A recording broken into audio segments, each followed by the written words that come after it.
E tendering के मुद्दे के समेत कई मुद्दों को लेकर के कांग्रेस की तरफ से आज राज्यपाल बंडारू दत्तात्रेय से मुलाकात की गई है। कांग्रेस के नेता प्रतिपक्ष भूपेंद्र हुड्डा, प्रदेश अध्यक्ष उदय भान तमाम विधायकों के साथ आज राजभवन पहुंचे और मुद्दों को लेकर के राज्यपाल बंडारू दत्तात्रेय से बातचीत की है। हमारे साथ कांग्रेस के प्रदेश अध्यक्ष उदय भान है, उनसे बातचीत करेंगे। सर, आज कई मुद्दे थे जिन्हें लेकर के विधायक दल की बैठक भी हुई, उसमें चर्चा की गई और उसके बाद राजभवन जाकर के आपने ज्ञापन दिया है। ज्ञापन में क्या कुछ विषय हैं जिन्हें आपने राज्यपाल बंडारू दत्तात्रेय के सामने रखा है? आज हमारे सभी विधायक दल की मीटिंग में चर्चा के बाद जो मेमोरेंडम तैयार किया था उसको लेकर के हम राज्यपाल महोदय से मिलने के लिए गए थे, आदरणीय बंडारू दत्तात्रेय जी से, और उनके समक्ष हमने सारी बातें रखी थी कि भाई किस तरह से पंचायती राज सिस्टम को मजाक बनाया जा रहा है। जो चुने हुए जनप्रतिनिधि हैं, सरपंच हैं, मेंबर पंचायत हैं, ब्लॉक समिति मेंबर हैं, उनको किस तरह से अपमानित किया जा रहा है।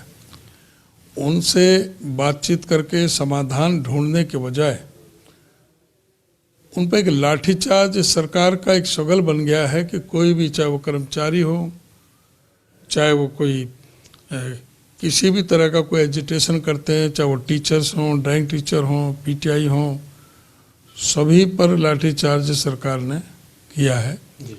किसानों पर लाठीचार्ज किया है। और अब जो जनप्रतिनिधि हैं, जो जनता के जिस तरह से विधायक है, ऐसे वो भी जनता द्वारा चुने हुए प्रतिनिधि हैं, उनकी 20 लाख की पावर घटा करके 2 लाख की कर दी। हमने कहा गवर्नर महोदय को कि 2 लाख की पावर दी है, जिसमें से 28% जीएसटी कट जाता है, 56,000 उसमें कट जाते हैं। 1,44,000 रुपये में वो कौन सा विकास का काम है जो कि गांव में हो सकता है? कोई पंचायत बन सकती है, कोई बारात घर बन सकता है, कोई कम्युनिटी सेंटर बन सकता है, कोई गली बन सकती है। 1,44,000 में क्या काम हो सकता है? आपके ऊपर ये आरोप सत्ता पक्ष लगाते हुए नजर आता है कि कांग्रेस ही गुमराह कर रही है। सरपंचों की पावर जो के तो हैं, उनको केवल ये अधिकार इसलिए दिए गए हैं अधिकारियों को, टेक्निकल मंजूरी जो है वो उनकी तरफ से दी जा सके। सरपंच ही काम का प्रपोजल देंगे, 1 सप्ताह के अंदर टेंडर होगा और वही फिर जो फाइनेंशियल जो मंजूरी है उसको लेकर के भी उन्हीं के पास पावर है। इन्होंने जो जनता ने चुने हुए सरपंच वो तो बेईमान साबित कर दिए, और जो एक जेई और एसडीओ है उनको इन्होंने ईमानदार कर लिया, क्योंकि 2 साल तक इन सत्ता पक्ष के लोगों ने इनको जनता ये जेई और एसडीओ के माध्यम से लूटा है। जो पंचायत के द्वारा जो पैसा लगता था विकास के कामों को, इनके जरिए लूटा है। तो इनको वो खून मुंह लगा हुआ है, इसलिए चाहते हैं कि जेई और एसडीओ के माध्यम से हमारी दुकान चलती रहे। सारे विधायक जो इस तरह से जो लेते रहे पैसे, इसलिए उनका ये है कि भाई सरपंचों की पावर ही ख़त्म कर दो।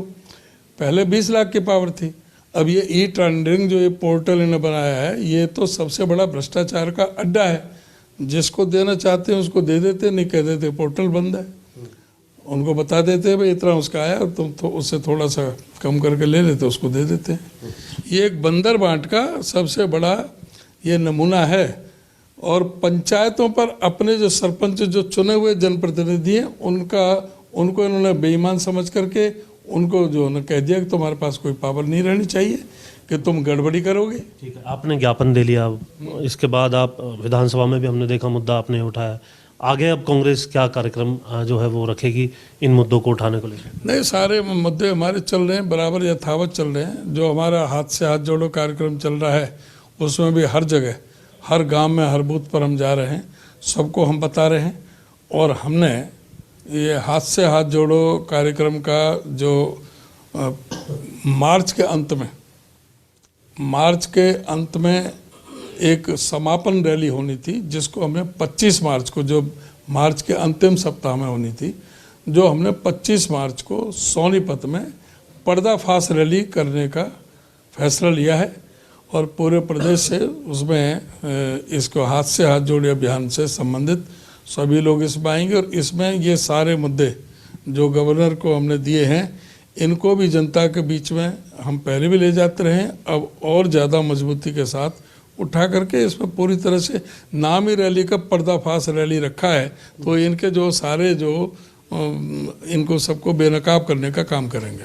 इन मुद्दों को लेकर के आप बेनकाब करेंगे? केंद्र से भी कोई नेता इसके अंदर आएंगे, आपके बड़े जो शीर्ष नेता हैं? हमारे इसमें जो प्रदेश के प्रभारी हैं वो तो आएंगे ही, और हमारे जो हाथ से हाथ जोड़ो के प्रभारी हैं सुभाष चोपड़ा और प्रदेश प्रभारी शक्ति सिंह गोहिल, वो तो आएंगे ही। बाकी और बातचीत करेंगे, कोई जो और भी कोई नेता को हम बुला सकते हैं। बाकी तो ये प्रदेश का है, और फिर भी हम चाहेंगे कोई और कोई केंद्रीय नेता भी आएगा तो उसको हम कोशिश करेंगे। हिंडनबर्ग रिपोर्ट जो है उसको लेकर के भी आप कह रहे थे कि एक मार्च जो है वो निकाला जाएगा, क्या रणनीति है उसकी? नहीं, हिंडनबर्ग रिपोर्ट को ही लेकर के ये हाथ से हाथ जोड़ो कार्यक्रम मुख्य तौर से चल रहा है, और 6 तारीख से 10 तारीख तक हर ब्लॉक में किसी न किसी नेशनलाइज्ड बैंक या LIC के ऑफिस के सामने हमारे धरना प्रदर्शन चालू हैं। आज से ही 6 तारीख से आज से चालू हैं। मेरे यहाँ होटल में आज चालू है, जैसे ऐसे सब जगह सारे प्रदेश में जगह जगह चालू है। कहीं 6 को है, कहीं 7 को है, कहीं 9 को है, कहीं 10 को है। 8 की होली है, इसलिए कहीं 6 को है, कहीं 7 को, कहीं 9 को है, कहीं 10 को। 10 तारीख तक सभी ब्लॉकों में हरियाणा में सब में ये धरने प्रदर्शन हो जाएंगे, और 13 तारीख को चलो राजभवन इन्हीं मुद्दों को लेकर के, हिंडनबर्ग की रिपोर्ट को लेकर के और सारे मामलों को लेकर के चलो राजभवन का अपना आह्वान किया है। वो PCC ऑफिस से हमने 10 बजे के लिए लोगों को बुलाया है, और वहाँ से हम राजभवन के लिए चलेंगे, और फिर 25 तारीख को हम पर्दाफाश रैली करेंगे। शुक्रिया बात करने के लिए। तो सीधे तौर पर कांग्रेस मुद्दों को लेकर के आक्रामक नजर आ रही है, और मुद्दे चाहे वो प्रदेश के हों, केंद्र के हों, उन तमाम मुद्दों को लेकर के कांग्रेस ने अपनी जो अलग अलग रणनीति है वो ब्लॉक स्तर से लेकर के प्रदेश स्तर की जो रैली है उसमें किए जाएंगे, और इन मुद्दों को उठा करके कहीं ना कहीं केंद्र और राज्य में जो सत्ताधारी पार्टी है उसको घेरने का काम किया जाएगा। चंडीगढ़ से कैमरामैन शरद के साथ जितेंद्र चौधरी, खबरें अभी तक।